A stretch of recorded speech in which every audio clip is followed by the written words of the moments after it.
नमस्कार विद्यार्थी मित्रांनो, महाराष्ट्र रक्षी यूट्यूब चॅनल तुमचं सहर्ष स्वागत आहे। तर आपण चालू केलेल्या महाराष्ट्र भूगोल 1884 प्रश्न टेस्ट सिरीजमध्ये तुमचं प्रथम स्वागत करतो। भाग नंबर 5 आहे आपला।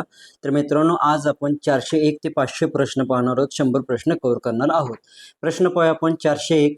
महाराष्ट्रात खनिज संपत्ती प्रामुख्याने कोणत्या दोन भागात एकवटली आहे? तर महाराष्ट्रात खनिज संपत्ती ही प्रामुख्याने पूर्व विदर्भ आणि दक्षिण कोकण या दोन भागात एकवटली आहे।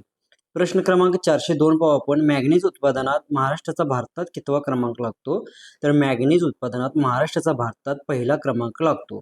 प्रश्न क्रमांक 403 पाहू। मॅग्नीजचे साठे प्रामुख्याने कोणत्या जिल्ह्यात आहेत? तर मॅग्नीजचे साठे प्रामुख्याने भंडारा आणि नागपूर या दोन जिल्ह्यांमध्ये आहेत। प्रश्न क्रमांक 404। बॉक्साईड कोणत्या उत्पादनासाठी वापरले जाते? तर बॉक्साईड हे ॲल्युमिनियम उत्पादनासाठी वापरले जाते। प्रश्न क्रमांक 405। बॉक्साईडचे साठे प्रामुख्याने कोणत्या जिल्ह्यात आहेत? खूप महत्त्वाचा आहे प्रश्न हा। तर बॉक्साईडचे साठे प्रामुख्याने कोल्हापूर, रत्नागिरी आणि सिंधुदुर्ग या जिल्ह्यांमध्ये आहेत। प्रश्न क्रमांक 406 पाहू आपण। दगडी कोळशाचे साठे महाराष्ट्रात कोठे आढळतात? तर दगडी कोळशाचे साठे महाराष्ट्रात वर्धा आणि वैनगंगा नदी खोरे जसे की चंद्रपूर, यवतमाळ आणि नागपूर येथे आढळतात। प्रश्न क्रमांक 407। लोह खनिज कोणत्या जिल्ह्यात सापडते? तर लोह खनिज हे गडचिरोली जिल्हा, चंद्रपूर आणि सिंधुदुर्ग या जिल्ह्यांमध्ये सापडते। प्रश्न क्रमांक 408। चुनखडीचे सर्वाधिक साठे कोणत्या जिल्ह्यात आहेत? तर चुनखडीचे सर्वाधिक साठे हे यवतमाळ जिल्ह्यामध्ये आहेत। त्यानंतर पुढील प्रश्न आपण पाहूया। तोपर्यंत आपल्या व्हिडिओला लाईक करायचा आहे मित्रांनो आणि आपल्या चॅनलला सबस्क्राईब करायचं आहे। पुढील प्रश्न आहे 410 नंबरचा। क्रोमाइटचे साठे कोणत्या जिल्ह्यात आहेत? तर क्रोमाइटचे साठे हे रत्नागिरी, सिंधुदुर्ग, भंडारा आणि गोंदिया या जिल्ह्यांमध्ये आहेत। प्रश्न क्रमांक 411। महाराष्ट्रात खनिज तेल आणि नैसर्गिक वायूचे उत्पादन कोठे होते? तर महाराष्ट्रात खनिज तेल आणि नैसर्गिक वायूचे उत्पादन मुंबई हाय आर्मी समुद्रात होते, लक्षात ठेवा। प्रश्न क्रमांक 412। कागद, काच आणि खते उद्योगासाठी कोणते खनिजे वापरली जातात? तर कागद, काच आणि खते उद्योगासाठी चुनखडी या आणि संबंधित खनिजे वापरली जातात। त्यानंतर प्रश्न क्रमांक 413 पाहू आपण। राष्ट्रीय संरक्षण प्रबोधिनी, ज्याला NDE आपण म्हणतो, ती कोठे आहे? तर राष्ट्रीय संरक्षण प्रबोधिनी खडकवासला, पुणे येथे आहे। प्रश्न क्रमांक 414। नॅशनल एड्स रिसर्च इन्स्टिट्यूट म्हणजे नारी ज्याला म्हणतात, तर नॅशनल एड्स रिसर्च इन्स्टिट्यूट कोठे आहे? तर national AIDS research institute Pune जिल्ह्यामध्ये भोसरी या ठिकाणी आहे। प्रश्न क्रमांक 415। नॅशनल इन्स्टिट्यूट ऑफ व्हायरॉलॉजी, खूप महत्त्वाचा IMP प्रश्न आहे। तर national institute of virology NIV कोठे आहे? तर national institute of virology Pune जिल्ह्यामध्ये आहे। प्रश्न क्रमांक 416। Central water and water research centre station कोठे आहे? तर central water and water research station हे पुणे जिल्ह्यामध्ये खडकवासला आहे। प्रश्न क्रमांक 417। भारतीय चित्रपट आणि दूरदर्शन संस्था FTII कोठे आहे? तर भारतीय चित्रपट आणि दूरदर्शन संस्था पुणे जिल्ह्यामध्ये आहे। प्रश्न क्रमांक 418। BARTI चे मुख्यालय कोठे आहे? तर बार्टीचे मुख्यालय पुणे जिल्ह्यामध्ये आहे। खूप महत्त्वाचा प्रश्न आहे हा। प्रश्न क्रमांक 419। यशोदा कोठे आहे? तर यशोदा ही संस्था पुणे जिल्ह्यामध्ये आहे। प्रश्न क्रमांक 420। भाभा अणुसंशोधन केंद्र, ज्याला BARC आपण म्हणतो, ते कोठे आहे? तर भाभा अणुसंशोधन केंद्र मुंबई तुर्भे येथे आहे। प्रश्न क्रमांक 421। Tata institute of fundamental research TIFR कोठे आहे? तर Tata institute of fundamental research Mumbai जिल्ह्यामध्ये आहे। प्रश्न क्रमांक 422। हाफकिन इन्स्टिट्यूट कोठे आहे? पोलीस भरतीला खूप वेळा रिपीट झालेला आहे प्रश्न। तर हाफकिन इन्स्टिट्यूट ही मुंबई जिल्ह्यामध्ये आहे। प्रश्न क्रमांक 423। हिंदुस्तान कॉपर लिमिटेड प्रकल्प कोठे आहे? तर हिंदुस्तान कॉपर लिमिटेड प्रकल्प तळोजा, रायगड जिल्ह्यामध्ये आहे। प्रश्न क्रमांक 424। वाल्मी WALMI कोठे आहे? तर वाल्मी ही संस्था छत्रपती संभाजीनगर, औरंगाबाद जिल्ह्यामध्ये आहे। प्रश्न क्रमांक 425। मेरी MERI कोठे आहे? तर मेरी ही संस्था नाशिक जिल्ह्यामध्ये आहे। प्रश्न क्रमांक 426। नेरी NEERI कोठे आहे? तर नेरी ही नागपूर जिल्ह्यामध्ये आहे। त्यानंतर पुढील प्रश्न आपण पाहूया मित्रांनो। प्रश्न क्रमांक 428। ठाणे व पालघर जिल्ह्यातील प्रमुख आदिवासी जमाती कोणत्या? तर ठाणे व पालघर जिल्ह्यातील प्रमुख आदिवासी जमाती आहेत महादेव कोळी, मल्हार कोळी, वारली, कातकरी। प्रश्न क्रमांक 429 आहे। रायगड जिल्ह्यातील आदिवासी जमाती कोणत्या? तर रायगड जिल्ह्यातील आदिवासी जमाती आहेत ठाकर, वारली, कातकरी। प्रश्न क्रमांक 430, नाशिक आणि अहिल्यानगर जिल्ह्यात कोणते जमात आढळते? तर नाशिक आणि अहिल्यानगर जिल्ह्यामध्ये महादेव कोळी ही जमात आढळते. प्रश्न क्रमांक 431, नंदुरबार जिल्ह्यात कोणती जमात आढळते? तर नंदुरबार जिल्ह्यामध्ये भिल्ल ही जमात आढळते. प्रश्न क्रमांक 432, गडचिरोली जिल्ह्यात कोणती जमाती आढळतात? तर गडचिरोली जिल्ह्यामध्ये माडिया गोंड, कोया, हलबा, गोंड ह्या जमाती आढळतात. प्रश्न क्रमांक 433, कोकरू जमात प्रामुख्याने कोठे आढळते? पोलीस भरतीला प्रश्न रिपीट झालेला आहे. तर कोकरू जमात प्रामुख्याने अमरावती जिल्हा मेळघाट इकडे आढळते. प्रश्न क्रमांक 434, महाराष्ट्राच्या अतिपूर्वेकडील आदिवासी जमात कोणती? तर महाराष्ट्राच्या अतिपूर्वेकडील आदिवासी जमात माडिया गोंड जमात आहे. प्रश्न क्रमांक 435, कोलाम जमात कोणत्या जिल्ह्यात आढळते? तर कोलाम जमात ही यवतमाळ जिल्ह्यात आढळते. प्रश्न क्रमांक 436, सुती कापड उद्योगासाठी प्रसिद्ध ठिकाणे कोणती?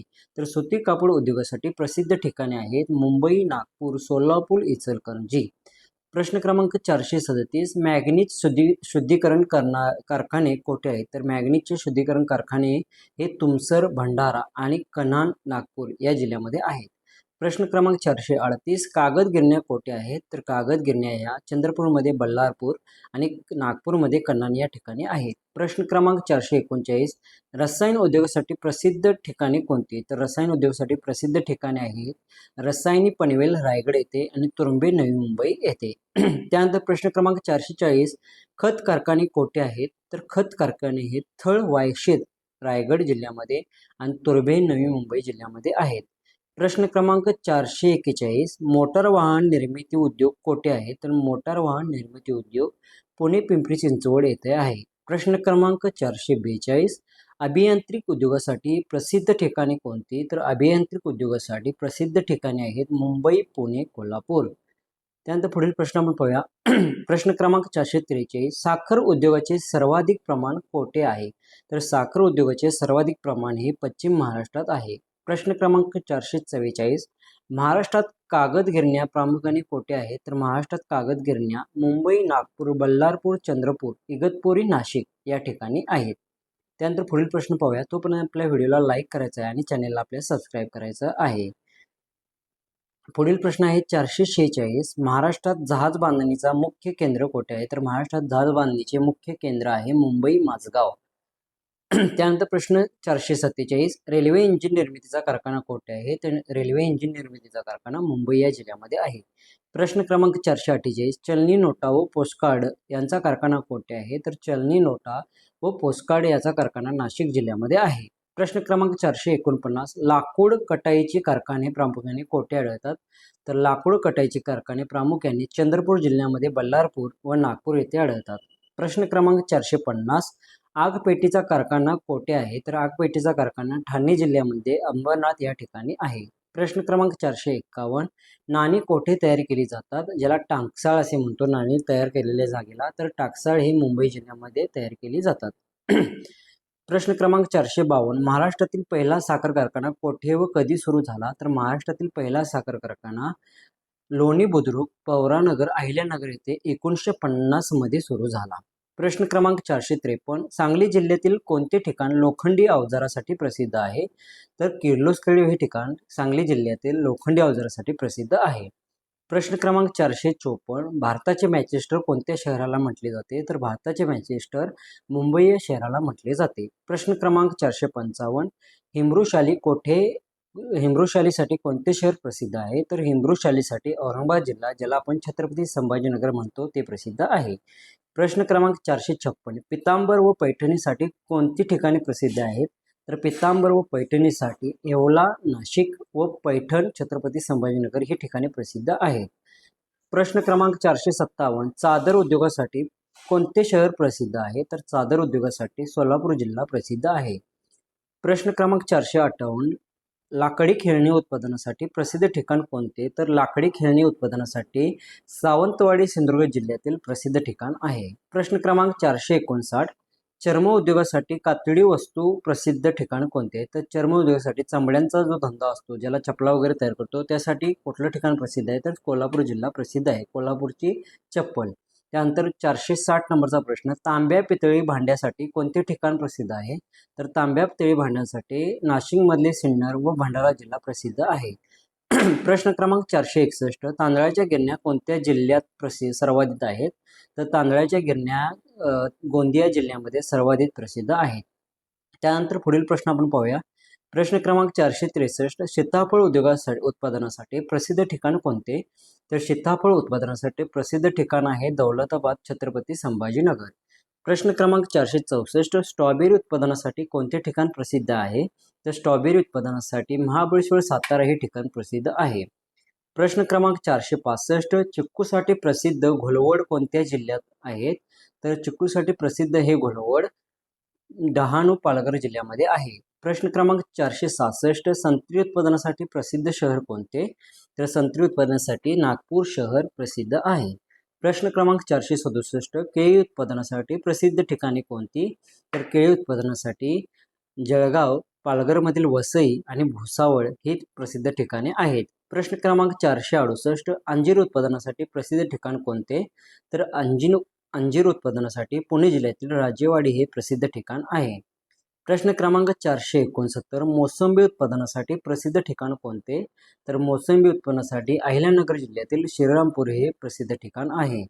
प्रश्न क्रमांक 470, द्राक्ष उत्पादनासाठी प्रसिद्ध जिल्हा कोणता? तर द्राक्ष उत्पादनासाठी नाशिक आणि सांगली हे 2 प्रसिद्ध जिल्हे आहेत. प्रश्न क्रमांक 471, काजू उत्पादनासाठी प्रसिद्ध ठिकाण कोणते? तर काजू उत्पादनासाठी प्रसिद्ध ठिकाण सिंधुदुर्ग जिल्ह्यातील मालवण हे आहे. प्रश्न क्रमांक 472, बोरे उत्पादनासाठी प्रसिद्ध ठिकाण कोणते? तर बोर उत्पादनासाठी जळगावमधील मेहरून हे ठिकाण प्रसिद्ध आहे. प्रश्न क्रमांक 473, भारतात एकूण किती ज्योतिर्लिंगे आहेत आणि त्यापैकी महाराष्ट्रात किती आहेत? तर भारतात एकूण 12 ज्योतिर्लिंगे असून त्यापैकी महाराष्ट्रात 5 ज्योतिर्लिंगे आहेत. प्रश्न क्रमांक 474, परळी वैजनाथ हे ज्योतिर्लिंग कोणत्या जिल्ह्यात आहे? तर परळी वैजनाथ हे ज्योतिर्लिंग बीड जिल्ह्यामध्ये आहे. प्रश्न क्रमांक 475, पुणे जिल्ह्यातील ज्योतिर्लिंगाचे नाव काय आहे? तर पुणे जिल्ह्यातील ज्योतिर्लिंगाचे नाव भीमाशंकर आहे. प्रश्न क्रमांक 476, त्र्यंबकेश्वर हे ज्योतिर्लिंग ठिकाण कोठे आहे? तर त्र्यंबकेश्वर हे ज्योतिर्लिंग ठिकाण नाशिक जिल्ह्यामध्ये आहे. प्रश्न क्रमांक 477, घृणेश्वर हे ज्योतिर्लिंग कोणत्या जिल्ह्यात आहे? तर घृणेश्वर हे ज्योतिर्लिंग छत्रपती संभाजीनगर, औरंगाबाद जिल्ह्यामध्ये आहे. प्रश्न क्रमांक 478, ओढा नागनाथ हे ज्योतिर्लिंग कोठे आहे? तर ओढा नागनाथ हे ज्योतिर्लिंग हिंगोली जिल्ह्यामध्ये आहे. मित्रांनो, आपल्या चॅनलला सबस्क्राईब करायचं आहे, व्हिडिओला लाईक करायचं आणि बाकीचे पाठ तुम्हाला बघून घ्यायचे आहेत. 500 प्रश्न तुमचे टोटल होतील. त्यानंतर पुढील प्रश्न आपण पाहूया. प्रश्न क्रमांक 480, वर्धविनायक हे स्थान कोणत्या जिल्ह्यात आहे? तर वर्धविनायक हे स्थान रायगड जिल्ह्यात महड येथे आहे. प्रश्न क्रमांक 481, बल्लाळेश्वर ज्याला पाली असे म्हणतो हे अष्टविनायक स्थान कोठे आहे? तर बल्लाळेश्वर पाली हे अष्टविनायक स्थान रायगड जिल्ह्यामध्ये आहे. प्रश्न क्रमांक 482, सिद्धिविनायक सिद्धटेक हे स्थान कोणत्या जिल्ह्यात आहे? तर सिद्धिविनायक सिद्धटेक हे स्थान अहिल्यानगर जिल्ह्यामध्ये आहे. प्रश्न क्रमांक 483, पुणे जिल्ह्यात एकूण किती अष्टविनायक स्थाने आहेत? तर पुणे जिल्ह्यात एकूण अष्टविनायक स्थाने 5 आहेत, ज्याची नावे आहेत मोरेश्वर, महागणपती, गिरिजात्मक, चिंतामणी आणि विघ्नेश्वर. प्रश्न क्रमांक 484, तुळजाभवानी हे शक्तिपीठ कोठे आहे? तर तुळजाभवानी हे शक्तिपीठ धाराशिव, तुळजापूर येथे आहे. प्रश्न क्रमांक 485, रेणुका देवीचे मंदिर कोठे आहे? तर रेणुका देवीचे मंदिर नांदेड जिल्ह्यात माहूर या ठिकाणी आहे. प्रश्न क्रमांक 486, महालक्ष्मी ज्याला अंबाबाई म्हणतो मंदिर कोणत्या जिल्ह्यात आहे? तर महालक्ष्मीचे मंदिर हे कोल्हापूर जिल्ह्यामध्ये आहे.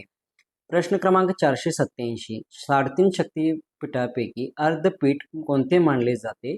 तर 3.5 शक्तिपीठापैकी अर्धपीठ हे सप्तशृंगी वणी नाशिक जिल्ह्यात मानले जाते. प्रश्न क्रमांक 488, मध्यवर्ती ऊस संशोधन केंद्र कोठे आहे? तर मध्यवर्ती ऊस संशोधन केंद्र हे पाडेगाव, सातारा जिल्ह्या येथे आहे. प्रश्न क्रमांक 489, नारळ संशोधन केंद्र कोठे आहे? तर नारळ संशोधन केंद्र हे भाटे, रत्नागिरी जिल्ह्यामध्ये आहे. प्रश्न क्रमांक 490, सुपारी संशोधन केंद्र कोणत्या जिल्ह्यात आहे? तर सुपारी संशोधन केंद्र रायगड जिल्ह्यातील श्रीवर्धन या ठिकाणी आहे. प्रश्न क्रमांक 491, कांदा व लसूण संशोधन केंद्र कोठे आहे? तर कांदा व लसूण संशोधन केंद्र पुणे जिल्ह्यातील राजगुरुनगर या ठिकाणी आहे.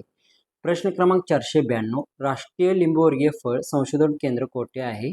तर राष्ट्रीय लिंबूवर्गीय फळ संशोधन केंद्र नागपूर या जिल्ह्यामध्ये आहे. प्रश्न क्रमांक 493, द्राक्ष संशोधन केंद्र कोठे आहे? तर द्राक्ष संशोधन केंद्र पुणे जिल्ह्यातील मांजरी या ठिकाणी आहे. प्रश्न क्रमांक 494, केळी संशोधन केंद्र कोणत्या जिल्ह्यात आहे? तर केळी संशोधन केंद्र जळगाव जिल्ह्यातील यावल या ठिकाणी आहे. प्रश्न क्रमांक 495, अजिंठा लेणी कोणत्या जिल्ह्यात असून ती कशासाठी प्रसिद्ध आहेत? तर अजिंठा लेणी ही छत्रपती संभाजीनगर औरंगाबाद जिल्ह्यात असून गौतम बुद्धांच्या प्रवासावरील चित्रलेखीसाठी खूप प्रसिद्ध आहे. त्यानंतर पुढील प्रश्न आपण पाहूया. प्रश्न क्रमांक 497, हिंदू, जैन व बौद्ध या तिन्ही धर्मियांची लेणी कोठे आढळतात? तर हिंदू, जैन आणि बौद्ध या तिन्ही धर्मियांची लेणी वेरूळ लेणी येथे आढळतात. प्रश्न क्रमांक 498, पितळखोरा लेणी कोठे आहे? तर पितळखोरा लेणी ही छत्रपती संभाजीनगर तालुका कन्नड येथे आहे. प्रश्न क्रमांक 499, भारतातील सर्वात प्राचीन लेणी कोणती मानली जाते? तर भारतातील सर्वात प्राचीन लेणी ही पितळखोर लेणी मानली जाते. प्रश्न क्रमांक 500, शेवटचा प्रश्न, घारापुरी लेणी ज्याला आपण एलिफंटा केव्ज म्हणतो कोणत्या जिल्ह्यात आहे? तर घारापुरी लेणी ही रायगड जिल्ह्यामध्ये आहे. तर मित्रांनो, हे आपले होता व्हिडिओ 5 नंबरचा. टोटल 4 भाग झालेले आहेत 100 प्रश्नांचे. ते तुम्ही पाहून घ्यायचे आहेत. 1884 महाराष्ट्र भूगोल टेस्ट सिरीज आपल्याला कंप्लीट करायची आहे. तर मित्रांनो, व्हिडिओ कसा वाटला व्हिडिओला लाईक करा, आपल्या चॅनेलला न चुकता सबस्क्राईब करा आणि हा व्हिडिओ इतर मित्रांना शेअर करा. उद्या लवकरच भेटू भाग 6 मध्ये. तोपर्यंत धन्यवाद.